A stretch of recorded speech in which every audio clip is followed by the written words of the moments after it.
I know that I made you guys a promise and said that I would get you this video on July 11th.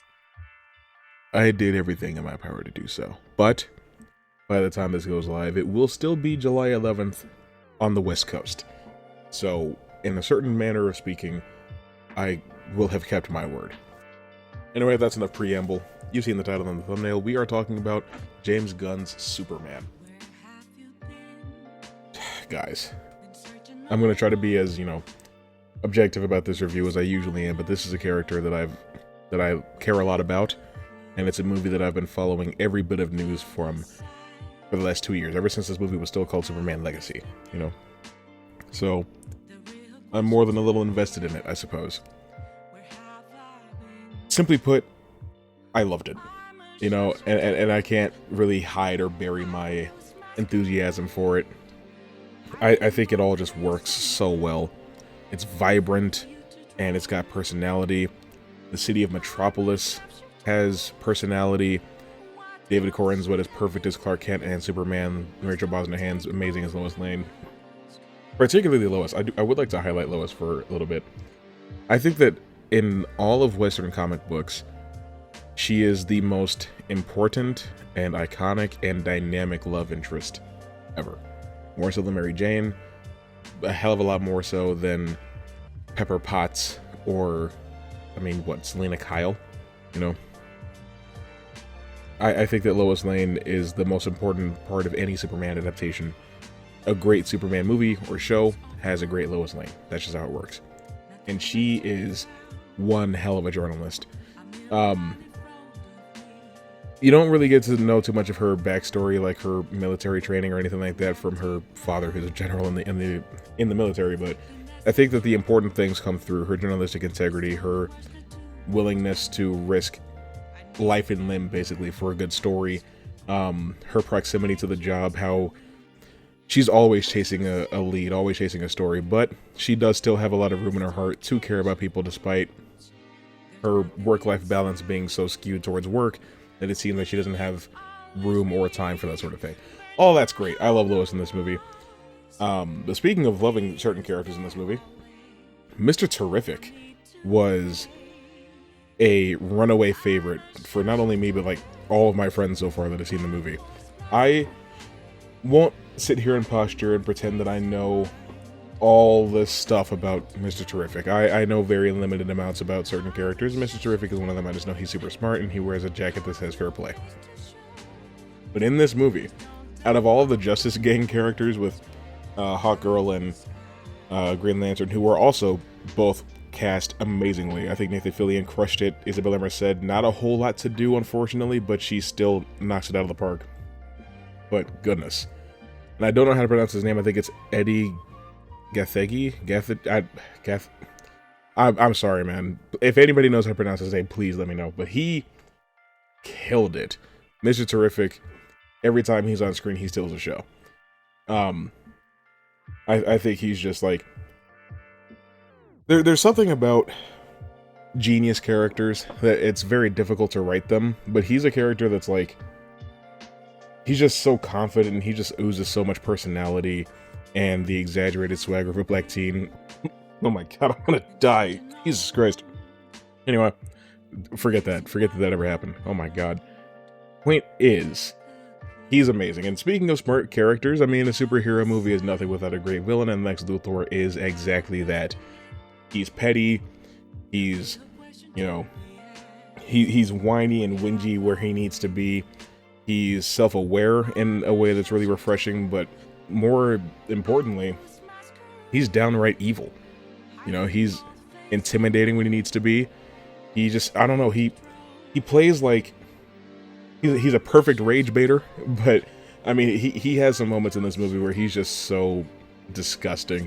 He's so billionaire CEO that you just can't help it. Like, draw comparisons between him and some certain people in real life. That's kind of the thing with a lot of superhero movies, is if they're done well, you can look at elements of the central story or the central conflict and be able to kind of apply it to what's going on in the real world, and it should be able to continue to age with the world that you live in. And I think the Superman's going to do a good job of that. Let's talk about the Man of Steel himself, though. I love the suit. I was critical of it when I very first saw it, just like I was with Henry Cavill's suit back when Man of Steel was getting ready to come out. And much the same way that I felt about Man of Steel in 2013, seeing the suit in motion in the context of the movie, it just gets better and better the more you look at it, honestly. I was concerned about all of the extra lines on the suit, the padding in it. It kind of made David Corenswet, who got absolutely insanely huge for this movie, it made him look small. And I was worried that the suit design was just a little bit too complicated, but as the movie goes on, you just completely forget about that. And the trunks were an amazing choice. I'm very glad that they went that route. But one thing that I really enjoy about Superman in this movie is the lengths that he goes to in every battle you see him in, every encounter, every fight. The lengths he goes to save people. He will completely break away from the fight to go and save people that are in danger. That's amazing. I love that.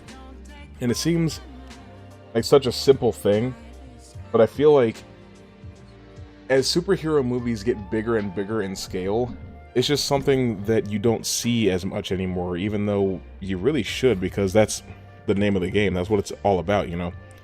And I mean, it's entirely possible that this is just something that is a non-issue, but you look at like the MCU, right? How many heroes in the MCU have you really seen just save people? You know, Captain America isn't saving your average person that's walking down the street. That's just not the kind of thing you see him do on screen. Same with like Black Panther or Thor. Yes, they save the world by beating the big bad, but you know, if a person's about to get hit by a car, that's not the character that you see come swoop in and save the day. Superman is that. He can do both. He can fight Starro, Darkseid, Mongol, Brainiac, these huge world-ending threats, but he can also break from the action and save a kid who's about to get hit by a car, you know? And that's the type of stuff that he does in this movie, and I absolutely love it. However, and I want to get this out of the way, I have been very critical of Man of Steel for something in particular that Superman does in that movie. And without getting too much into it, he does something very similar here in this movie. I still don't like it. I'm not going to say that it's better because it's James Gunn or whatever. Yes, the context is different, and yes, if I really wanted to, I could just say, well, it's not the same and hand wave it away. But I'm not going to do that because in the interest of journalistic integrity, I think it's important to highlight that something that a character does that's antithetical to that character's identity isn't good no matter who's directing it or who's portraying the character. I didn't like it in Man of Steel. I don't like it here. That's just how it is. But for no reason whatsoever, I would like to briefly talk about Ultraman, who's been, you know, I mean, he was spoiled so long ago by toys and stuff like that. We all know he's in the movie. The name Ultraman kind of means something when it comes to DC Comics. It comes with a certain expectation, and without getting into too much detail there, I feel like that this version of Ultraman does not live up to what you expect Ultraman to be. The route that they go with him is interesting enough. I can't really say that it's too much of a surprise, but I think it works for the story being told. I just wish that it had gone a step further, because I think it opens the door for a brand new story to be told just around this one thing. And there's so much potential there, and it just kind of, you know, we just move on from it. And that also is in connection with the Hammer of Baravia, who is an original villain for this movie. That's also kind of just like, as the movie goes on, you completely stop hearing about it. This movie's not perfect, right? No movie is. There's still some stuff that James Gunn does in like Guardians of the Galaxy and Suicide Squad that is present in this movie. He's a big fan of his needle drops. He likes the the sweeping camera shot, the long take fight scene with a licensed song playing. He loves that. He does it all the time. It's not bad. It's welcome, honestly, when it happens, especially because it's Mr. Terrific that gets it this time. And anytime he's on screen, I was having a good time. I guess I say all that to say that even though some of the DNA from his Guardians of the Galaxy and Suicide Squad projects is still there, it doesn't feel like one of those movies. It does still feel like a distinctly Superman movie with a distinctly Superman story, which I really appreciate. I feel like the central conflict and themes of this movie were crafted around the Big Blue Boy Scout, and he's not interchangeable. You can't just take Green Arrow and put him in there and get the same movie like you could with certain MCU projects lately. And that's also obviously greatly appreciated.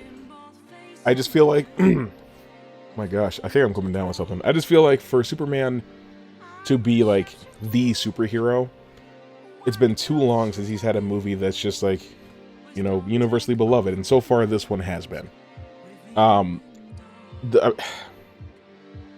There's been a lot of discussion about the CGI and like it looking bad. No, I don't think so. I think the thing is, they're showing some of the material that they have shown was not meant to be viewed in that particular way. It's not meant to be a snippet that's taken completely out of context. It's meant to be seen in context with the rest of the scene. And when it is viewed that way, it works just fine. I was never taken out by, bad CGI the way that I have been with certain Marvel movies or anything like that. I did not have that experience.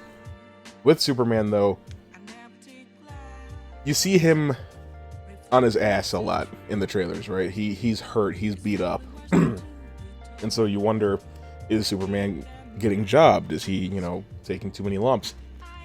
I don't think so. I actually kind of like seeing Superman take some damage and be hurt. I like a character that can get knocked down and then get back up.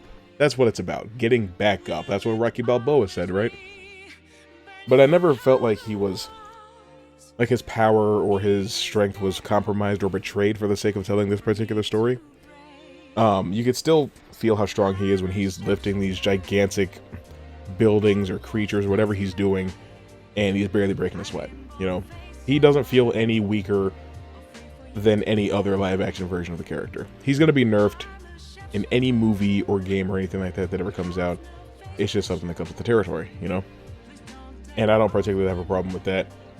I don't really have too much of a problem with most of the movie. I love Krypto. He's like the most poorly behaved dog in the world, but he's got the powers of a Kryptonian, and I think that leads to a lot of funny bits. Another thing, the movie is funny. James Gunn likes his comedy. Superhero movies tend to have a lot of comedy in them, going all the way back to the 70s. This movie, I think it balances drama with comedy perfectly. I never felt like they made a bad joke that, breaks up the pacing of the scene or anything like that, or takes you out of a serious moment. I think it slows down when it needs to, and it speeds up when it needs to. It's paced perfectly, I think. No wasted time. It's just such a well-made movie, man. Fortress of Solitude looks great. I love the Fortress of Solitude automatons as well. Never seen them in live action quite like this, but it's nice to have them here. And honestly, I'm just excited to see where we go next. Lanterns and Supergirl are coming out next year. Looking forward to that. Peacemaker Season 2 comes out next month. Looking forward to that. Seeing how all that ties in, because it's canon to the DCEU. But it seems like it's also going to be canon to the DCU, because the Justice Gang characters, at least Green Lantern and Hawkgirl, we don't know about Mr. Terrific yet, they seem like they're going to pop up in Peacemaker Season 2. But with that, I also have to wonder, like, what are our plans for Batman? I think Batman works. I think that if James Gunn is smart, he will just have Matt Reeves fold the Robert Pattinson Batman into the DCU. I don't think that most audiences are going to be able to understand the intricacies and municipalities behind there being two different guys playing Batman at the same time. I think for the sake of simplicity and for cohesion, it should just be Robert Pattinson. I think it works. The main message of this movie and the main message of the previous movie I think that how they both end, it works just fine to just fold them in together. They can have their distinct visual styles, and that'll honestly make it better when they do meet. But that's just what I thought, I guess. If I were to, golly, it's been a minute since I've done this, can't you tell? If I were to rate this thing on a scale of 1 to 10, I gotta give it an 8.5 or a 9. It can't go any lower than 8. 8.5 or 9. I'll give it a 9. There's a couple things that I didn't love, but nothing that I didn't like.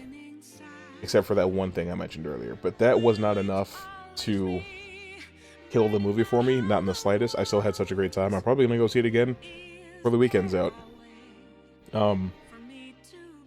Yeah, Superman, have you seen it? If so, please let me know what you thought of it in the comments below. Leave a like, subscribe if you're new. We do this every so often. I am going to try to get back to making more content for you guys. It's just hard to work it out with my schedule. I got a lot of stuff going on right now. If you want to know, I can give you a life update video.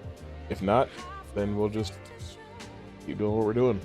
Anyway, I'll see you later.